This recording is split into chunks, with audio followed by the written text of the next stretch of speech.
وخلق منها زوجها وبث منهما رجالا كثيرا ونساء واتقوا الله الذي تساءلون به والأرحام إن الله كان عليكم رقيبا। يا أيها الذين آمنوا اتقوا الله وقولوا قولا سديدا يصلح لكم أعمالكم ويغفر لكم ذنوبكم ومن يطع الله ورسوله فقد فاز فوزا عظيما. أما بعد فإن أصدق الحديث كتاب الله وأحسن الهدي هدي محمد صلى الله عليه وسلم وشر الأمور محدثاتها وكل محدثة بدعة وكل بدعة ضلالة وكل ضلالة في النار. أعوذ بالله السميع العليم من الشيطان الرجيم من همزه ونفخه ونفثه. بسم الله الرحمن الرحيم. ومن أعرض عن ذكري فإن له معيشة ضنكا ونحشره يوم القيامة أعمى. قال رب لم حشرتني أعمى وقد كنت بصيرا. قال كذلك أتتك آياتنا فنسيتها وكذلك اليوم تنسى.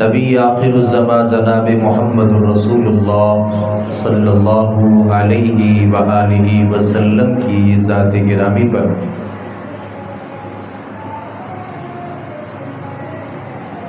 خطبہ مسنونہ کے بعد قرآن مجید کی جو آیت مبارکہ میں نے آپ احباب کے سامنے پڑھی ہے، اللہ رب العالمین اس آیت مبارکہ میں ارشاد فرماتے ہیں، جو بندہ بھی میرے ذکر سے اعراض کرتا ہے میں اس کے لیے اس کی معیشت کو تنگ کر دیتا ہوں۔ سوشل میڈیا پہ، پرنٹ میڈیا پہ اور لوگوں کی زبانوں پہ عام تبصروں میں اس وقت جو سب سے زیادہ موضوع زیر بحث ہے، اسی موضوع کو آج کی خطبہ جمعۃ المبارک کا عنوان بنائیں گے، اور میں کوشش کروں گا موجودہ ملکی صورتحال جو ہے قرآن و حدیث کی روشنی میں ان مسائل کا حل قرآن کیا بتاتا ہے اور صحیح روایات اس حوالے سے کیا کہتی ہیں۔ میں آج کے خطبہ جمعۃ المبارک میں بڑی اختصار سے ان باتوں کو ذکر کروں گا۔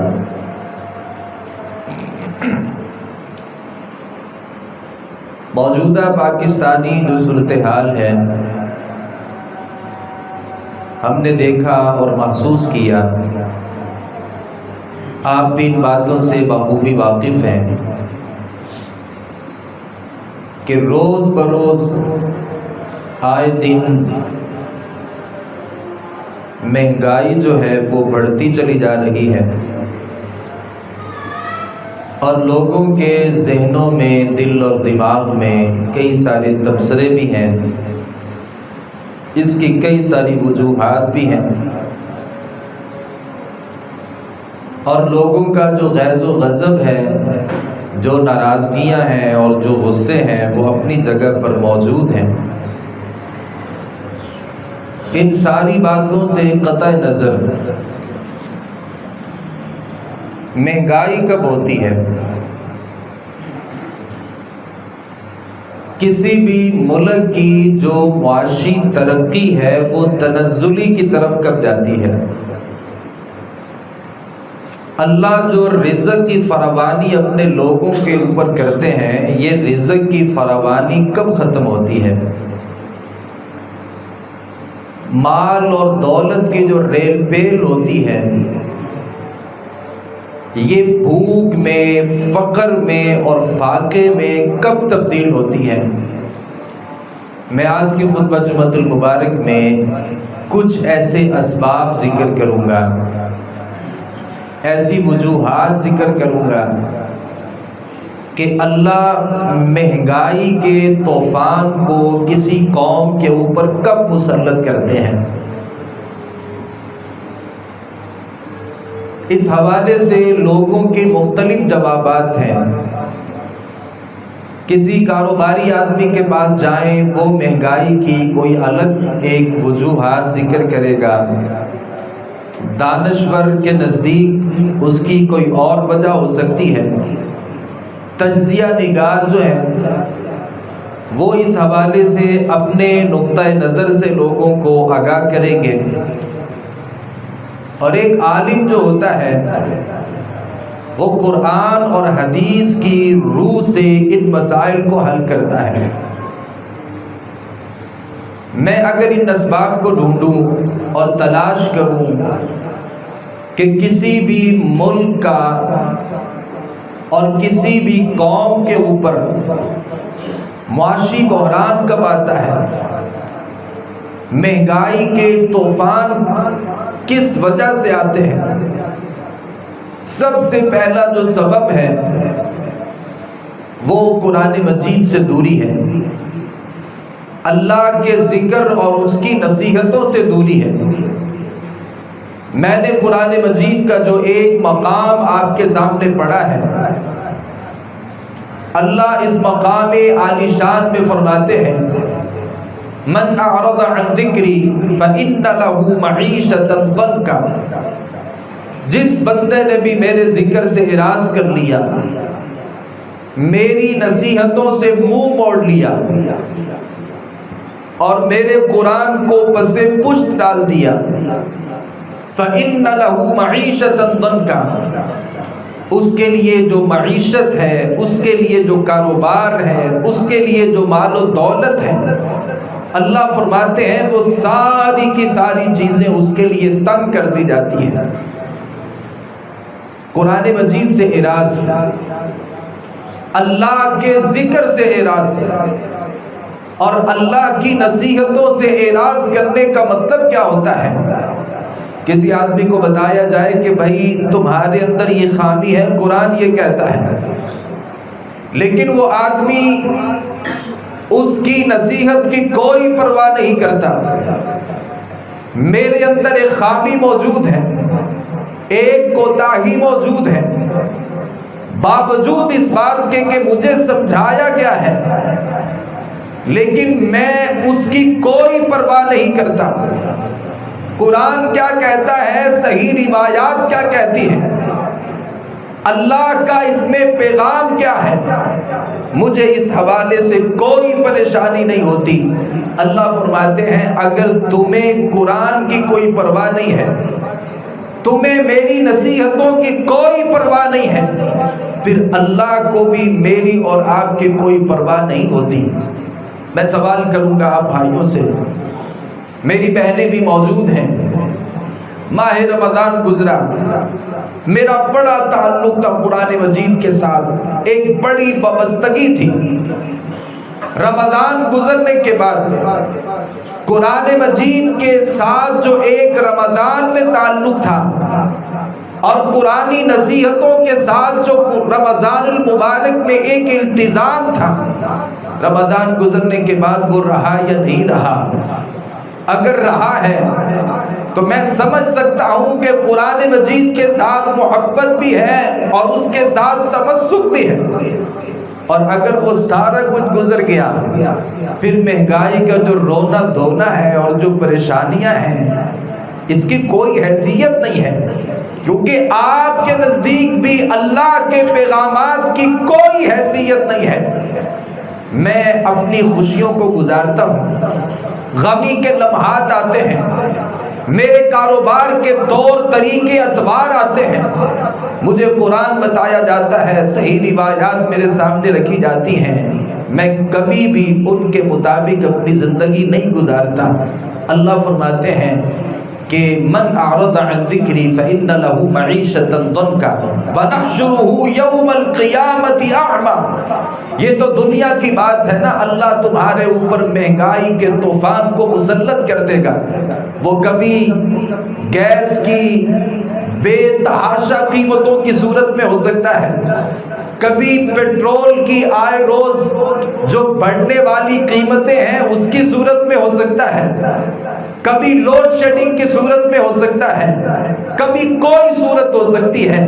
لیکن اللہ رب العالمین فرماتے ہیں میں تمہاری معیشت کو تمہارے اوپر تنگ کروں گا، اور اس چیز کا تعلق دنیا کے ساتھ ہے۔ نحشرہ یوم القیامۃ اعمی، قیامت کے دن تو اللہ اندھا کر کے اٹھائیں گے۔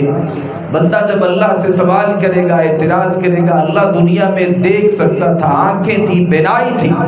تو اللہ فرمائیں گے جیسے تو نے مجھے بلا دیا تھا، آج میں نے بھی تمہیں بلا دیا ہے۔ قرآن مجید کا ایک دوسرا مقام ہے، اللہ رب العالمین نے بنی اسرائیلیوں کا تذکرہ کیا، ضربت علیہم المسکنہ، اللہ نے ان کے اوپر مسکینی کو مسلط کر دیا تھا، اللہ نے انہیں غریب کر دیا تھا، کنگال کر دیا تھا، اللہ نے رزق کو، مال و دولت کو ان سے چھین لیا تھا۔ اللہ فرماتے وجہ یہ تھی ذالک بانہم کانوا یکفرون بآیات اللہ، وہ اللہ کی آیات کا انکار کیا کرتے تھے۔ اللہ نے مسکینی کا دروازہ کیوں کھولا؟ اللہ نے رزق ان سے کیوں چھین لیا؟ اللہ نے مہنگائی کا طوفان ان کے اوپر کیوں مسلط کیا؟ اللہ فرماتے وجہ یہ تھی یکفرون بآیات اللہ، وہ اللہ کی آیات کو نہیں مانتے تھے، اللہ کی آیات کا انکار کر دیتے تھے۔ وہ کہتے تھے کہ بھائی مانا کہ قرآن ٹھیک ہے، ہم مانتے ہیں حدیث بھی ٹھیک ہے، لیکن معاشرہ بھی تو کوئی چیز ہوتی ہے، کوئی رسوم و رواج بھی کوئی چیز ہوتی ہے، انسان کا اپنا دل بھی تو کوئی حیثیت رکھتا ہے۔ معاشرے کے طور طریقوں کو انہوں نے قرآن پر مقدم کر دیا، صحیح روایات پر مقدم کر دیا۔ اللہ رب العالمین فرماتے ہیں وہ اللہ کی آیات کا انکار کرتے تھے، وَيَقْتُلُونَ الْأَنْبِيَاءَ بِغَيْرِ حَقٍّ، اور جو اللہ کے پیغمبر تھے ان پیغمبروں کو وہ قتل کیا کرتے تھے۔ اللہ نے ان سے رزق کے نوالوں کو چھین لیا اور اللہ نے محتاجی کو، مسکینی کو، غریبوں کو ان کا مقدر بنا دیا۔ سوال یہ ہے کہ میں قرآن مجید کی کتنی آیات کا انکار کرتا ہوں؟ ہم میں سے کوئی آدمی ایسا نہیں ہے جو قرآن کا ڈائریکٹ انکار کرتا ہو کہ میں اس سورت کو نہیں مانتا، میں اس آیت مبارکہ کا انکار کرتا ہوں، یہ اللہ کی نازل کرتا آیت مبارکہ نہیں ہے۔ ہم میں سے کوئی آدمی ڈائریکٹ ان چیزوں کا انکار نہیں کرتا، لیکن یاد رکھ لیجئے اگر میں ان آیات کو اپنی زندگی میں جگہ نہیں دیتا تو میں عملی طور پہ قرآن کا انکار کر رہا ہوتا ہوں، میں عملی طور پہ اللہ نے جو سورتیں نازل کی ہیں ان کا انکار کر رہا ہوتا ہوں، میں اپنے عمل سے اس بات کو ظاہر کر رہا ہوتا ہوں کہ یہ آیات جھوٹی ہیں، ان کا مطلب بھی جھوٹا ہے، میرے نزدیک ان کی کوئی حیثیت نہیں ہے۔ تو یاد رکھ لیجئے اگر اللہ کے قرآن کی نصیحتوں کی اور ان آیات کی تیرے نزدیک کوئی حیثیت نہیں ہے تو اللہ کے نزدیک بھی تیری کوئی حیثیت نہیں ہے۔ تو پہلا پیغام یہ ہے، سبب وجہ یہ ہے مہنگائی کیوں ہوتی ہے، وجہ یہ ہے کہ ہم اللہ رب العالمین کی آیات کا نہ صرف انکار کرتے ہیں بلکہ ان سے منہ موڑتے ہیں۔ دوسری بات کیا ہے؟ قرآن مجید اس بات کا تذکرہ کرتا ہے انسان کی جو نافرمانیاں ہوتی ہیں، جو گناہ ہوتے ہیں، جو انسان کی زندگی میں عملی طور پہ کوتاہیاں ہوتی ہیں، یاد رکھ لیجئے رزق جب کم ہوتا ہے اور اللہ جب کسی قوم کے اوپر فقر کو، فاقے کو مسلط کرتا ہے، ایک وجہ یہ بھی ہوتی ہے کہ وہ انسان عملی طور پہ گناہگار ہوتا ہے۔ نبی اکرم صلی اللہ علیہ وآلہ وسلم نے فرمایا ان الرجل لیحرم الرزق، بندہ جو ہوتا ہے نا اس کو رزق سے محروم کر دیا جاتا ہے بخطیئہ، اس نافرمانی کی وجہ سے جو وہ گناہ کر رہا ہوتا ہے۔ اللہ کے نبی کیا فرماتے ہیں؟ اللہ رب العالمین کی طرف سے بندے کو اس کے رزق سے تب محروم کر دیا جاتا ہے جب وہ اللہ کی نافرمانی کر رہا ہوتا ہے۔ تو اگر مہنگائی زیادہ ہو جائے، اگر رزق کی پہنچ میرے سے بہت دور کر دی جائے، میری زندگی میں فقر، فاقہ، غریبی، محتاجی، مسکینی آ جائے، تو اپنے آپ کو کٹہرے میں لا کر کے اپنے آپ سے سوال کیجئے کون سی غلطی ہے اور کون سی اللہ کی نافرمانی ہے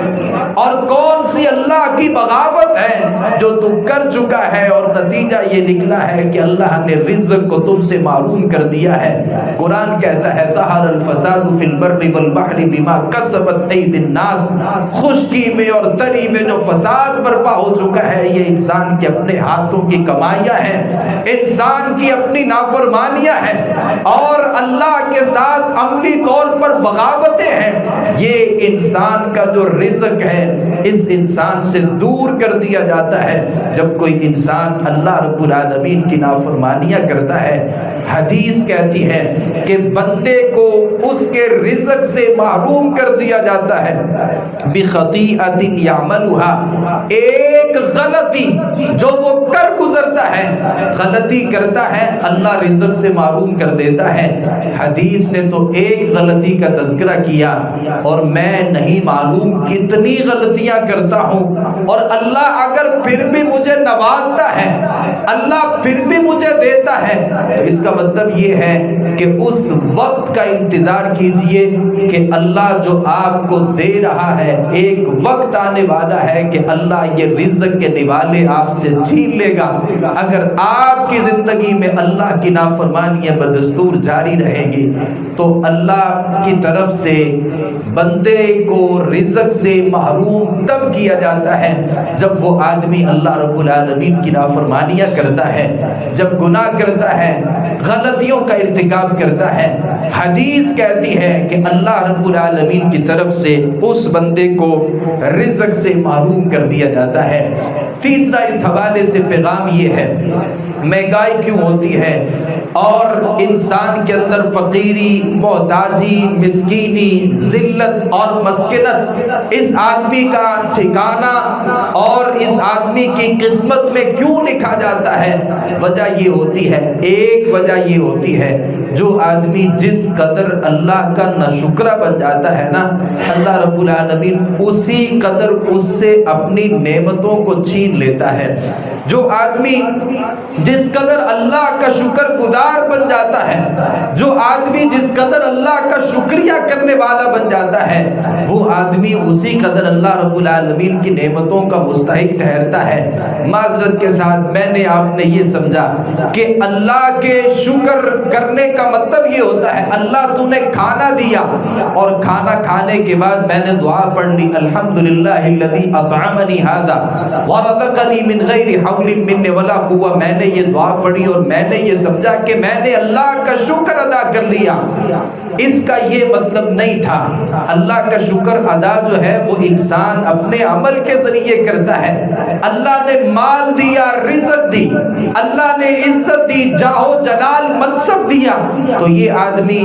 اپنے اوقات میں سے اللہ کی عبادت کے لیے وقت نکالتا ہے، کبھی اللہ کے سامنے ہاتھ باندھ کر کے کھڑا ہوتا ہے، یہ اللہ کا شکر ادا کر رہا ہے، کبھی یہ اللہ کے سامنے رکوع میں ہوتا ہے، کبھی یہ اللہ کے سامنے اپنی پیشانی کو جھکا کر کے حالت سجدہ میں ہوتا ہے اور اللہ رب العالمین کا شکر ادا کر رہا ہوتا ہے۔ میرے بھائیوں، عملی طور پہ ان چیزوں کا شکریہ ادا کرنے کی ضرورت ہے جو اللہ نے نعمتیں دی ہیں۔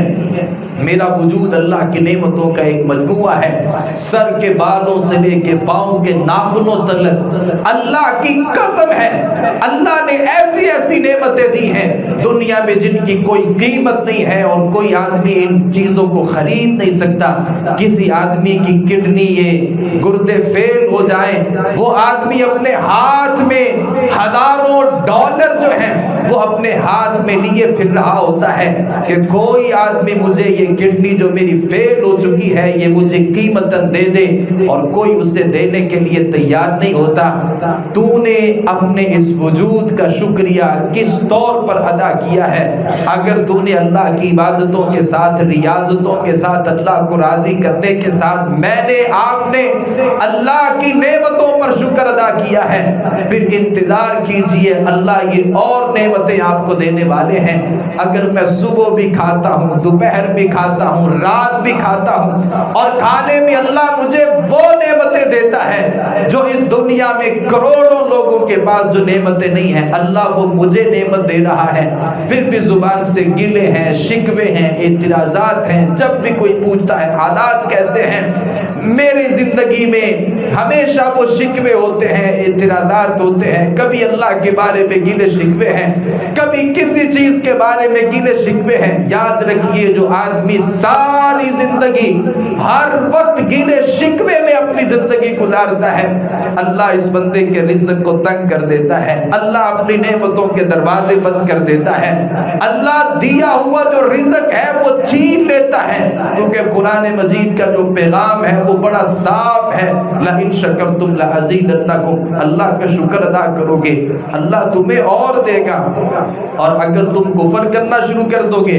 نافرمانیاں کرنا شروع کر دو گے، اللہ کی ان نعمتوں پہ آپ شکر کرنے کی بجائے نہ شکری کرنا شروع کر دو گے، تو اللہ رب العالمین فرماتے ہیں پھر میرا جو عذاب ہے وہ بہت ہی زیادہ سخت ہے۔ اللہ نے جو نعمتیں دی ہیں نا، بجائے یہ کہ ان نعمتوں کو آپ دیکھیں للچائی ہوئی نظروں سے، جو نعمتیں آپ کے پاس نہیں ہیں، آپ ان چیزوں کو دیکھنے کی بجائے اللہ نے مجھے جو آپ کو نعمتیں، مجھے آپ کو جو نعمتیں عطا کی ہیں، ان نعمتوں کی قدردانی کیجئے، اس کے اوپر اللہ رب العالمین کا شکریہ ادا کیجئے، پھر انتظار کیجئے اللہ رحمتوں کے، برکتوں کے، رزق کے خزانے جو ہے ان کا دروازہ آپ کے لیے کھولنے والا ہے۔ یاد رکھیے گا میری زندگی میں فقیری، محتاجی کب آتی ہے، اور میری زندگی میں مہنگائی اور مہنگائی کے جو طوفان ہیں یہ کس صورت میں آتے ہیں؟ ایک وجہ یہ بھی ہوتی ہے جو آدمی رزق کی ناقدری کرنا شروع کر دیتا ہے نا، یاد رکھیے گا جو قوم رزق کی ناقدری کرتی ہے اللہ ان سے بھی رزق چھین لیتا ہے۔ نبی مکرم صلی اللہ علیہ وسلم نے اس بات کا تذکرہ کیا، آپ صلی اللہ علیہ وسلم نے فرمایا کسی بندے کا اگر کوئی نوالہ زمین پر گر جاتا ہے نا تو اسے چاہیے کہ وہ نوالے کو اٹھائے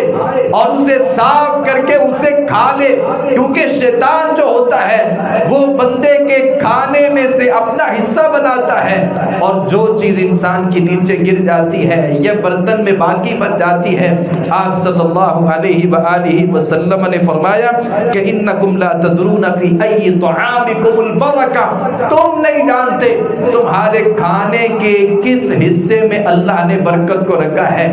میرے ٹیبل پر جب انواع و اقسام کے کھانے موجود ہوتے ہیں، آج تو ہوٹلوں کی صورتحال یہ ہے چند لوگ ہوتے ہیں کھانے میں 20 ڈشیں سامنے پڑی ہوتی ہیں، ہماری شادی بیاہ میں جو کھانے ضائع کیے جاتے ہیں، ہمارے جو فنکشن ہوتے ہیں چند لوگوں کے لیے کئی سارے لوگوں کے جب کھانے بنا دیے جاتے ہیں، اور ہمارا نہ پیٹ بھرتا ہے نہ ہماری آنکھیں بھرتی ہیں، بلکہ کھانے پہ کھانے کو جب ڈالا جاتا ہے اور جب پیٹ اس بات کا متحمل نہیں ہوتا، پھر وہ کھانے جب ضائع ہوتے ہیں، اللہ کے نبی صلی اللہ علیہ وسلم نے فرمایا تھا لا تدرون فی ای طعامکم البرکہ، تم نہیں جانتے تھے کہ اللہ نے کھانے کے کس حصے میں برکت رکھی تھی۔ وہ کھانا جو تم نے ردی کی ٹوکری میں پھینک دیا، اور وہ کھانا جو کچرے کے ڈھیر میں جا کر کے پھینک دیا گیا، نہیں معلوم اللہ نے برکت اس کھانے میں رکھی ہو، اور جب آپ کے کھانے کا معمول ہی یہ ہے کہ آپ کھانا ضائع کرتے ہیں اور آپ کھانے کو برباد کر دیتے ہیں، وہ جو برکتیں تھیں جب وہ ردی کی ٹوکری کی نظر ہو جائیں گی، پھر اللہ رزق کے دروازوں کو بند کر دیں گے۔ اللہ نے جو رزق دیا ہے اس کی صحیح معنوں میں قدر کیجئے، اگر آپ اس رزق کی قدر نہیں کریں گے اللہ رب العالمین پھر اس رزق کو میری اور آپ کی زندگی سے چھین لیں گے۔ میرے بھائیو یاد رکھیے گا جو آدمی اللہ کی تقسیم پر راضی نہیں رہتا نا، اللہ اس بندے سے بھی رزق چھین لیتے ہیں، اور اس بندے کی زندگی میں محتاجی آتی ہے، مسکینی آتی ہے۔ نبی مکرم صلی اللہ علیہ وسلم نے فرمایا اللہ جب بندے کو رزق دیتا ہے پھر اس کے ذریعے اللہ اس بندے کی آزمائش کرتا ہے۔ جب اللہ رب العالمین کسی کی تقسیم میں کوئی چیز لکھ دیتا ہے اور وہ اس تقسیم کے اوپر راضی ہوتا ہے، اللہ تو نے میرے لیے اتنے پیسے لکھے تھے، اللہ تو نے میرے لیے اتنا بڑا ایک گھر لکھا تھا، اللہ تو نے میری قسمت کے لیے میری قسمت میں 2 3 4 بچے لکھے تھے، اللہ کھانے کے لیے تو نے یہ رزق لکھا تھا، یہ بیماری لکھی تھی، یہ عافیت نیت لکھی تھی، اللہ جو تو نے میری قسمت میں کر دیا ہے میں اس کے اوپر راضی ہوں۔ نبی مکرم صلی اللہ علیہ وسلم فرماتے ہیں اللہ اس بندے کے لیے بارک اللہ لہ، اللہ اس بندے کے لیے برکت بھی ڈالتے ہیں اور اللہ اس کے لیے اس میں وسعتیں بھی پیدا فرماتے ہیں۔ اور وہ آدمی جس کو اللہ نے کوئی مال دیا، کوئی دولت دی، کوئی اولاد دی، کوئی رزق دیا، پھر وہ اللہ سے گلے شکوے کرتا ہے، اللہ یہ تو میرا بنتا ہی نہیں تھا، تو نے یہ گھاٹے اور نقصان میری قسمت میں رکھ دیے، اللہ مجھے اولاد نہیں دی گئی، اولاد میں مجھے اتنے بیٹے اور اتنی بیٹیاں نہیں دی گئی، میرا گھر چھوٹا ہے، مکان چھوٹا ہے، بنگلہ چھوٹا ہے، فلاں کے پاس بڑی گاڑی ہے، میرے پاس چھوٹی گاڑی ہے، اللہ تو نے میرا خیال نہیں رکھا۔ نبی مکرم صلی اللہ علیہ وسلم فرماتے ہیں جو اللہ کی تقسیم پر راضی نہیں ہوتا، اللہ رب العالمین پھر اس سے جو برکت ہے اس کو چھین لیتے ہیں، اور جو اللہ نے دیا ہوتا ہے اللہ اس سے برکتوں کو بھی ختم کر لیتے ہیں، پھر اللہ رب العالمین کی طرف سے اس میں وسعتیں بھی پیدا نہیں ہوتی۔ جو اللہ نے آپ کو دیا ہے اس کے اوپر راضی رہیے، جو اللہ نے آپ کے مقدر میں کر دیا ہے اللہ سے برکت کی دعا کیجئے اور اللہ رب العالمین سے توفیق مانگیے۔ اللہ تو نے جس حال میں رکھا ہے، بیماری دی ہے، اللہ تو نے صحت دی ہے، تو نے عافیت دی ہے، اولاد میں جو تو نے دے دیا ہے، رزق میں جو تو نے دے دیا ہے، کاروبار میں جو تو نے میرے مقدر میں کر دیا ہے، اللہ میں اس کے اوپر ایسے راضی ہوں جیسے راضی ہونے کا حق ہے۔ اللہ میں تیرے سامنے کوئی گلہ نہیں کرتا، کوئی شکوہ نہیں کرتا۔ اگر گلے کریں گے، شکوے کریں گے، اللہ نے جو دیا ہے اللہ وہ بھی لینے کی طاقت رکھتا ہے، اور جو اللہ کے پاس رزق کے خزانے ہیں اللہ وہ میرے اور آپ کے لیے اس صورت میں بند کر لیں گے جب میری زندگی میں اللہ رب العالمین کی تقسیم کے اوپر راضی نامہ نہیں ہے۔ ایک بات یاد رکھیے گا، میں اپنے آپ سے بھی کہتا ہوں، آپ بھائیوں سے بھی گزارش کرتا ہوں، اگر آپ چاہتے ہیں کہ آپ ان اسباب کو ڈھونڈیے اور تلاش کریں کہ اللہ یہ مہنگائی میری آپ کی زندگی میں کیوں بھیجتا ہے، تو نبی مکرم صلی اللہ علیہ وآلہ وسلم کی اس روایت کو یاد رکھیے گا۔ آپ صلی اللہ علیہ وسلم نے فرمایا لا تنقص المکیال والمیزان، جو قوم بھی ماپ تول میں کمی کرتی ہے اللہ رب العالمین قحط سالی کا جو عذاب ہے وہ ان کے اوپر مسلط کرتا ہے، اللہ اس قوم کے اوپر مشقتوں کو مسلط کر دیتا ہے، صبح سے لے کے شام تک محنت کرتا ہے، صبح سے لے کے رات تک محنت مزدوری کرتا ہے، گھر آ کر کے بھی محنت مزدوری کر رہا ہوتا ہے، جسم تھکاوٹ سے چور ہو جاتا ہے، لیکن جو بدلے میں اجرت ملتی ہے، جو پیسے ملتے ہیں وہ ناکافی ہوتے ہیں۔ اللہ فرماتے ہیں یہ اس صورت میں ہوگا جب ماپ تول میں کمی ہوگی، لینے اور دینے کے پیمانے مختلف ہوں گے، اللہ مشقتوں کا عذاب تمہارے اوپر مسلط کر دے گا۔ یہاں بزرگ بیٹھے ہیں، آپ جانتے ہیں ایک زمانہ ہوا کرتا تھا، گھر میں ایک آدمی کماتا تھا، سارے کھاتے تھے، اس میں برکت بھی ہوتی تھی، عافیت بھی ہوتی تھی، سب کی ضروریات پوری بھی ہوتی تھی۔ آج سارے گھر والے مل کر کے کماتے ہیں، مشقتوں کو برداشت کرتے ہیں، لیکن جو ملتا ہے وہ ناکافی ہوتا ہے۔ یہ عذاب ہے جو اللہ اس صورت میں مسلط کرتا ہے جس صورت میں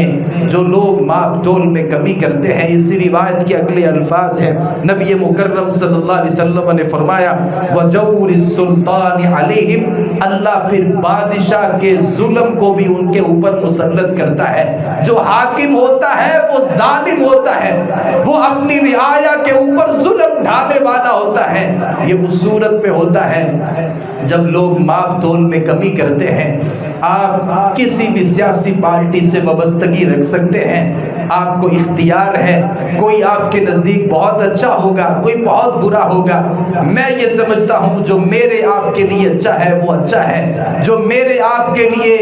دین، شریعت، اسلام اور ملک پاکستان کے لیے اچھا نہیں ہے وہ کبھی اچھا نہیں ہو سکتا۔ لیکن یاد رکھیے گا جو میرا آپ کا خیال نہیں کرتا، جس کے نزدیک اللہ کے دین کی کوئی حیثیت نہیں ہے، اور جس کے نزدیک غریب آدمی جو ہے اس کی کوئی ذاتی حیثیت نہیں ہے، اگر میں ان حالات میں موجود ہوں تو یہ نبی مکرم صلی اللہ علیہ وآلہ وسلم کی پشین گوئی تھی۔ ماپ تول میں کمی کرو گے، اللہ ایسے حکمرانوں کو تمہارے اوپر مسلط کریں گے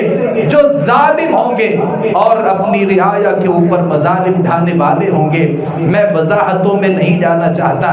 اشارے کافی ہیں، آپ ان باتوں کو میرے سے زیادہ بہتر جانتے ہیں۔ کیا ایسے حکمرانوں کو ہم برداشت نہیں کر رہے؟ کیا میری زندگی میں ایسے حکمران، آپ کی زندگی میں ایسے حکمران نہیں ہیں جنہیں صرف اپنی فکر ہے؟ رعایا کہاں پہنچ چکی ہے، ملک پاکستان کہاں جا کے کھڑا ہو چکا ہے، کوئی حیثیت نہیں ہے۔ میری کرسی سلامت رہنی چاہیے، میری بادشاہت سلامت رہنی چاہیے، لوگوں کا کیا ہوتا ہے اس سے کوئی سروکار نہیں ہے۔ اللہ کے نبی صلی اللہ علیہ وآلہ وسلم نے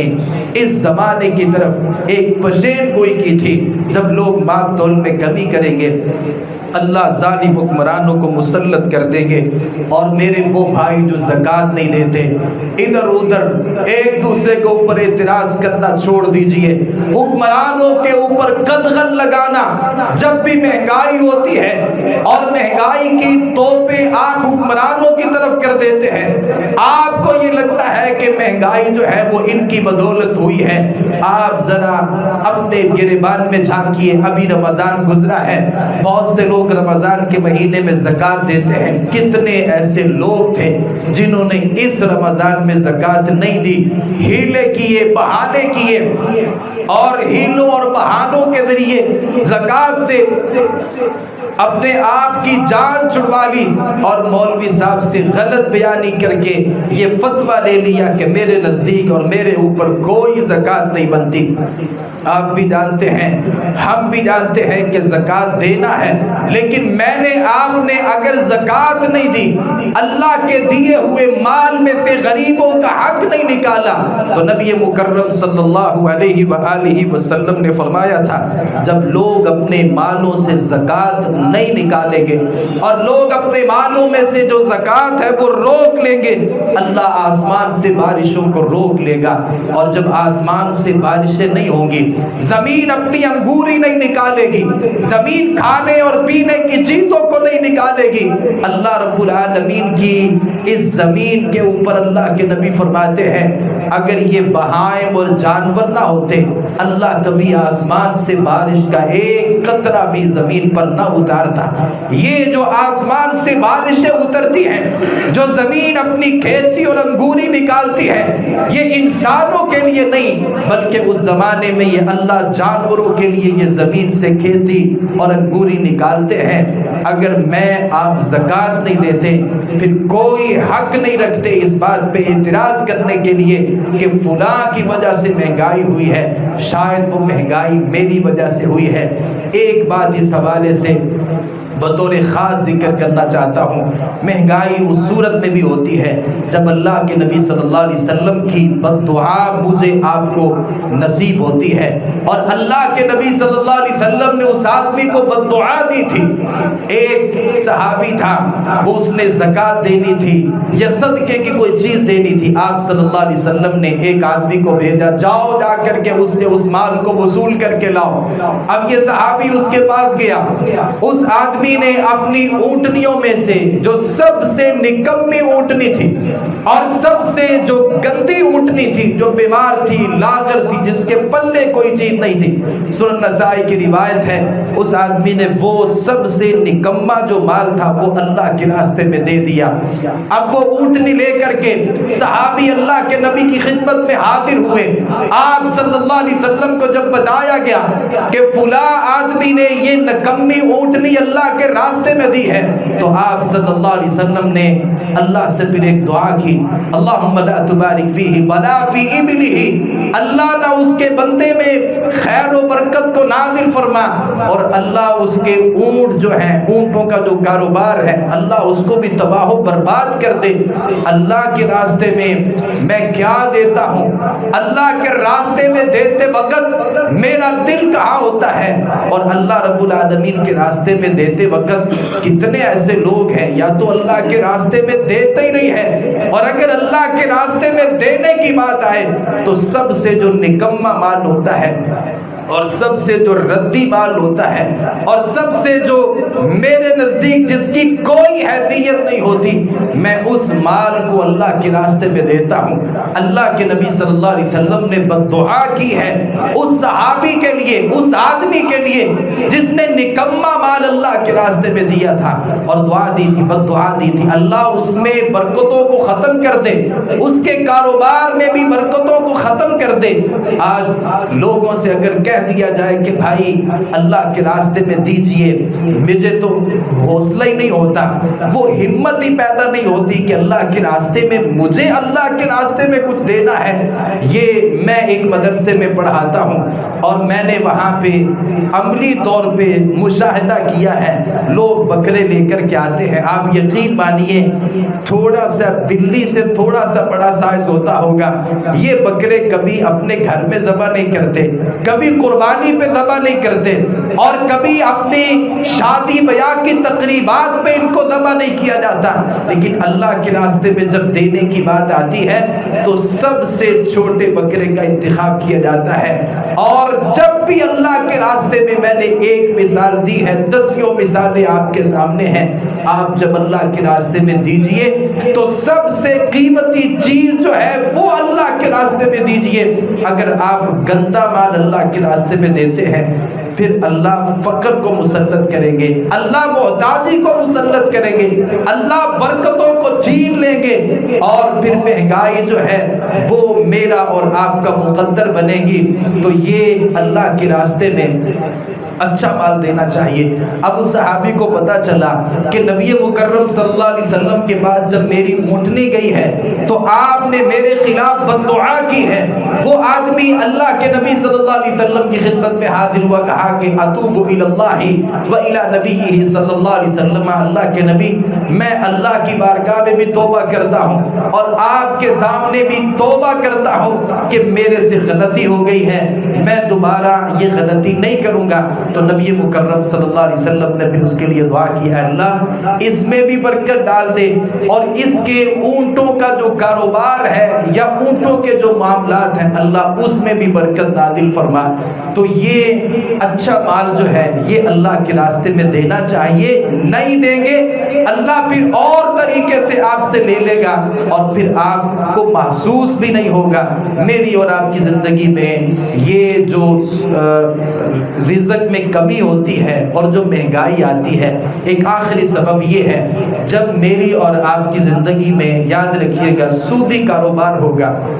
سودی کاروبار جو ہوتا ہے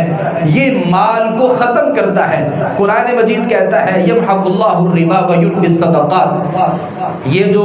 سود ہوتا ہے نا یہ مال کو کم کرتا ہے۔ سودی کاروبار جو ہوتے ہیں یہ مال کو ختم کرتے ہیں، اور جو صدقات ہوتے ہیں یہ مالوں کو بڑھاتے ہیں۔ یہ پیغام میرے لیے بھی ہے، آپ کے لیے بھی ہے، اور حکومت پاکستان کے لیے بھی ہے۔ آپ کو پتا ہے ہم نے بھی لوگوں سے سود پہ قرضے لے رکھے ہیں۔ اب جب تک اپنے آپ کو، اپنی ریاست کو، اپنے ملک پاکستان کو ہم جب تک سودی کاروبار سے صاف اور پاک نہیں کر لیں گے، یہ تو بہت تھوڑی مہنگائی ہے، اس سے بھی زیادہ مہنگائی کا انتظار کیجئے۔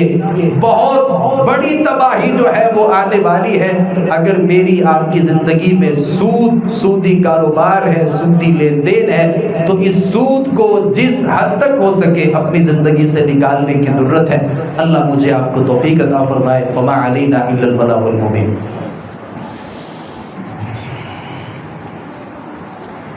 ان الحمد لله نحمده ونستعينه ونستغفره ونعوذ بالله من شرور انفسنا ومن سيئات اعمالنا،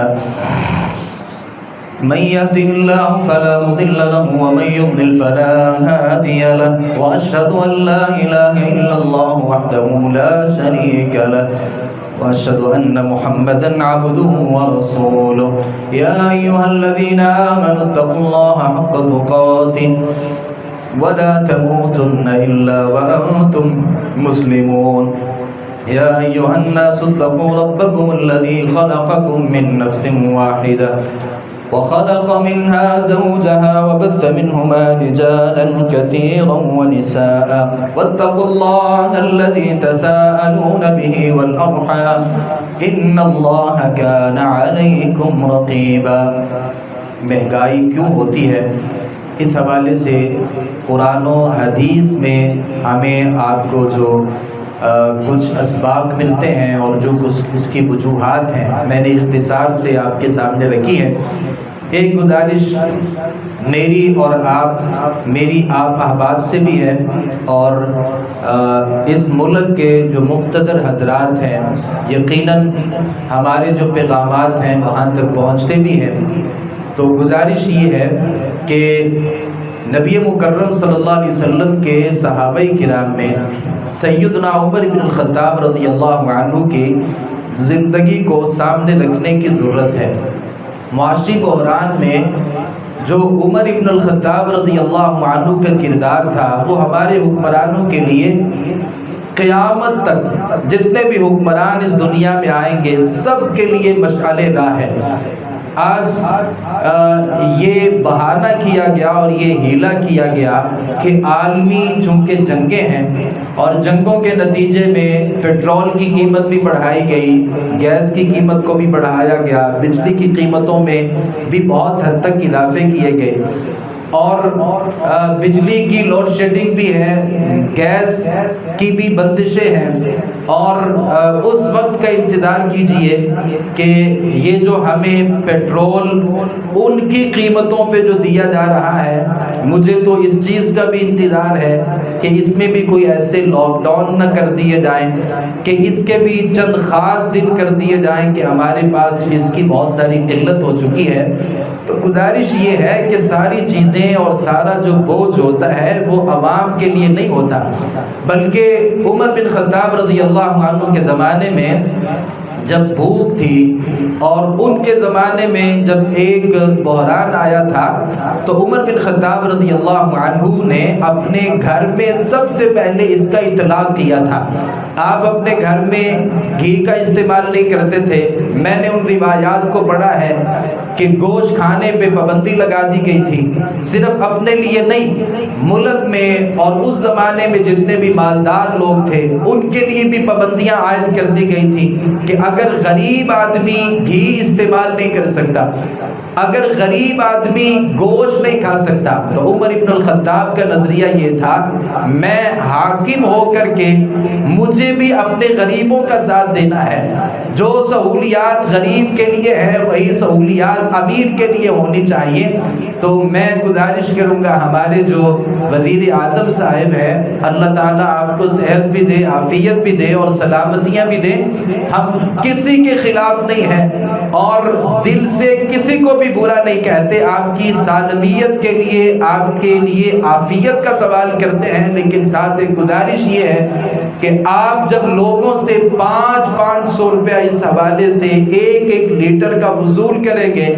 اور آپ کے جو چھوٹے چھوٹے جو دورے ہیں اس میں ہی 3 4 درجنے گاڑیاں ہوں گی،